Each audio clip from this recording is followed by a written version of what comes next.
Bonjour Monsieur Dindy, Bonjour. vous avez accepté l'invitation de Paris Turf, merci beaucoup. Vous êtes vice-président de France Gallo et en charge de l'obstacle. Déjà, est-ce qu'on peut parler de l'obstacle? Est-ce que l'obstacle est bien représenté en France?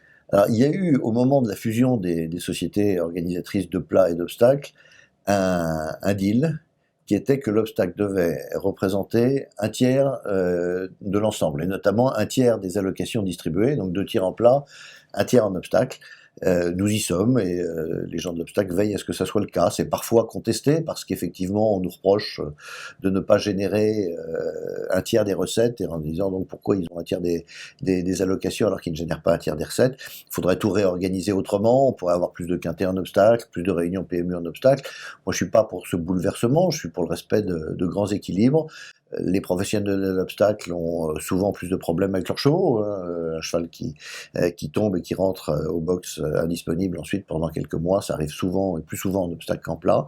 Il faut tenir compte de tous ces paramètres. Je pense qu'on est arrivé à un bon équilibre et à une bonne entente, et je veille beaucoup à ce qu'il n'y ait pas d'opposition entre le plat et l'obstacle. Il faut que le galop reste soudé.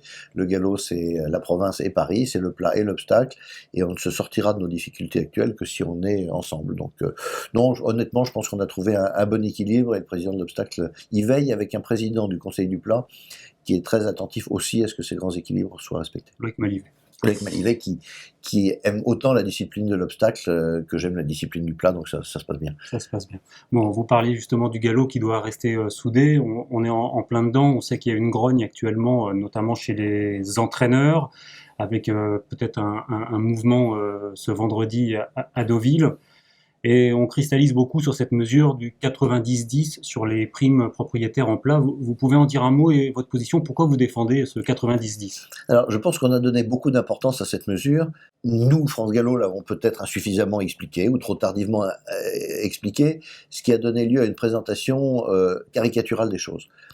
Il a été décidé que l'enveloppe totale des allocations, et notamment cette enveloppe de primes propriétaires en plat, puisqu'il n'y a pas de primes propriétaires en obstacle, mais que cette enveloppe de primes propriétaires en plat, qui a beaucoup augmenté en 2014, serait reconduite à l'identique avec cette augmentation 2014 en 2015. Et cette enveloppe, elle sera intégralement distribuée. Elle ne sera pas amputée de 10% comme on l'a dit. Simplement, le 90-10 est une mesure technique qui permet de ne pas redéraper à nouveau. Quand on est dans un budget très lourdement déficitaire de plusieurs dizaines de millions d'euros, il faut mettre des garde-fous pour ne pas déraper. Donc, on va distribuer la totalité de cette enveloppe. Simplement, on va en distribuer 90%, et on distribuera les 10% restants si on n'a pas dépassé. Il n'y a pas de baisse des allocations comme on a prétendu qu'on était en train de l'organiser. Donc, il nous a semblé que c'était une mesure technique de décalage du paiement, mais évidemment pas de baisse des allocations. Ça a été mal présenté, ou, parce que quand on s'engueule, il faut être deux, les torts peuvent être partagés, peut-être que nous l'avons mal expliqué. Bertrand Bélinguier s'y emploie, grâce à vous je m'y emploie là. C'est vraiment une mesure technique, l'argent sera intégralement distribué. D'accord, donc on peut rassurer, voilà, il ne s'agit pas de baisser les allocations ni les primes, on n'en est pas là. Non seulement il ne s'agit pas de les baisser, il s'agit simplement de les maintenir dans ce qui est prévu, mais si on prend le bilan 2014-2015, les allocations auront augmenté par le jeu de ce dérapage qu'on a un peu à contrôler des primes de plus de 2,5%. C'est beaucoup. Quand j'entends certains entraîneurs aujourd'hui qui disent mais il faut augmenter les allocations de 1%. Mais sur 2014-2015, par le jeu des primes, on aura augmenté les allocations de plus de 2%.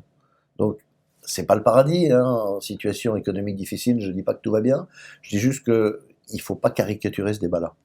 Un autre sujet différent, c'est le nouveau Longchamp. On sait que voilà, les avis sont divergent, on sait qu'en période de crise, on se dit que ça va faire une grosse dépense, on parle de 130-140 millions d'euros. Est-ce que vous pouvez nous dire où on en est de ce nouveau Longchamp? Est-ce qu'il va voir le jour?